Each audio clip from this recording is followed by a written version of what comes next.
നമസ്കാരം. ഇന്നിവിടെ സംസാരിക്കാൻ ഉദ്ദേശിക്കുന്നത് ചില പ്രത്യേകതരം എലികളെ കുറിച്ചാണ്.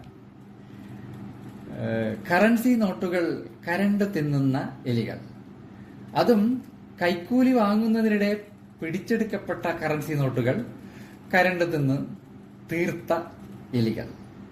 ഈ കൈക്കൂലിയും അഴിമതിയുമൊക്കെ നമ്മുടെ രാജ്യത്ത് വളരെ സാർവത്രികമാണെന്ന് നമുക്കറിയാം. ഒരു വിദേശത്തു നിന്നുള്ള ഒരു രാഷ്ട്രീയ നിരീക്ഷകൻ സമീപകാലത്ത് ഇത് സംബന്ധിച്ച് പറഞ്ഞ ഒരു വാക്കുകൾ ഞാൻ ഓർക്കുകയാണ്. അഴിമതി ഇന്ത്യക്കാർക്കിടയിൽ ഒരു ഫോക്ലോറായി കഴിഞ്ഞു എന്നാണ് അദ്ദേഹം പറഞ്ഞത്. ഒരു നാടൻ കല. ഫോക്ലോർ എന്ന് പറഞ്ഞാൽ ഒരു നാടൻ കല. ഇതെത്ര ഈ നാടൻ കല എത്ര കലാപരമായി പെർഫെക്ഷനോടെ നടത്താൻ പറ്റുമെന്നാണ് ആളുകൾ ചിന്തിച്ചുകൊണ്ടിരിക്കുന്നത്. ഇപ്പോൾ ഭരണരംഗത്ത്, രാഷ്ട്രീയ രംഗത്തൊക്കെ ഈ നാടൻ കല വളരെ വ്യാപകമായി കഴിഞ്ഞിട്ടുണ്ട്. ജുഡീഷ്യറിയിലും വ്യാപകമാണെന്നാണ് സമീപകാലത്തെ റിപ്പോർട്ടുകൾ. ഈ എലികൾ, ഇന്നിപ്പോ നമ്മൾ പരാമർശിക്കുന്ന എലികൾ ജുഡീഷ്യറിയിലെയോ ഭരണരംഗത്തെയോ മറ്റും ഒന്നും എലികളല്ല. ഇത് പ്രോസിക്യൂഷൻ രംഗത്തെ എലികളാണ്.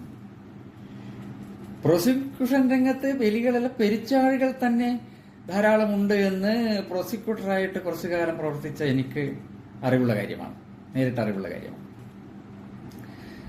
അപ്പോൾ ഇത് ആ രംഗത്തുള്ള എലികളായിട്ട് മാത്രമേ നമുക്ക് കാണാൻ പറ്റുകയുള്ളൂ.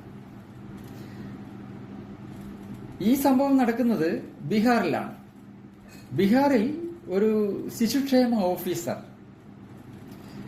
10,000 രൂപ കൈക്കൂലി വാങ്ങുന്നതിനിടെ അഴിമതി വിരുദ്ധ സേന പിടികൂടി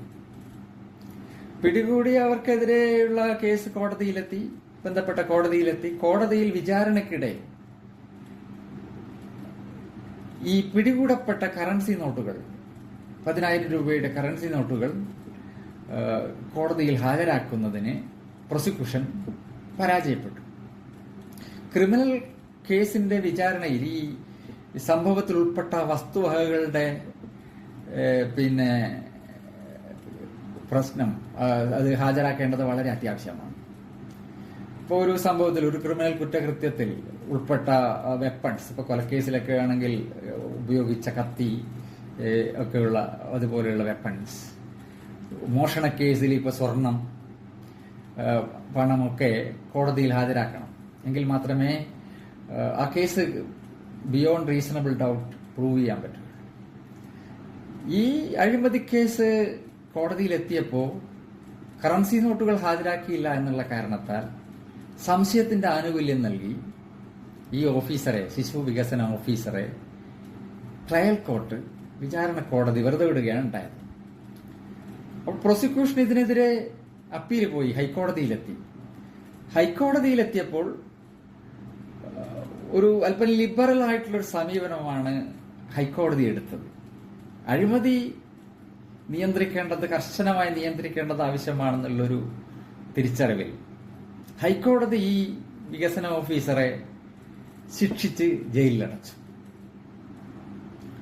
തുടർന്ന് ഈ ശിശു വികസന ഓഫീസർ ജാമ്യാപേക്ഷയുമായിട്ട് സുപ്രീം കോടതിയിൽ എത്തിയപ്പോഴാണ് ഈ തമാശ വെളിപ്പെട്ടത്.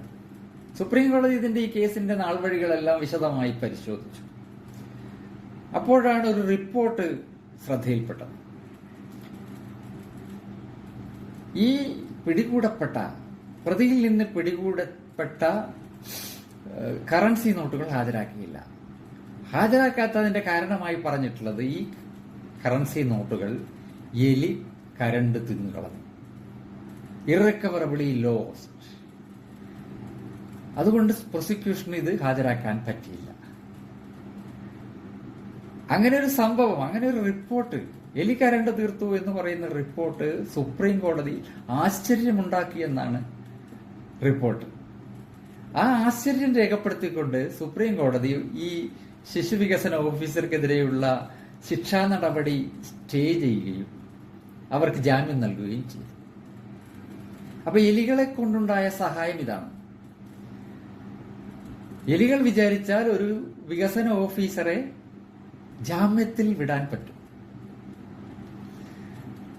ഇത്രയുമാണ് ഇവിടെ നിങ്ങളുടെ മുമ്പാകെ ഇന്ന് സംസാരിക്കാൻ ഉദ്ദേശിക്കുന്നത്. നന്ദി, നമസ്കാരം.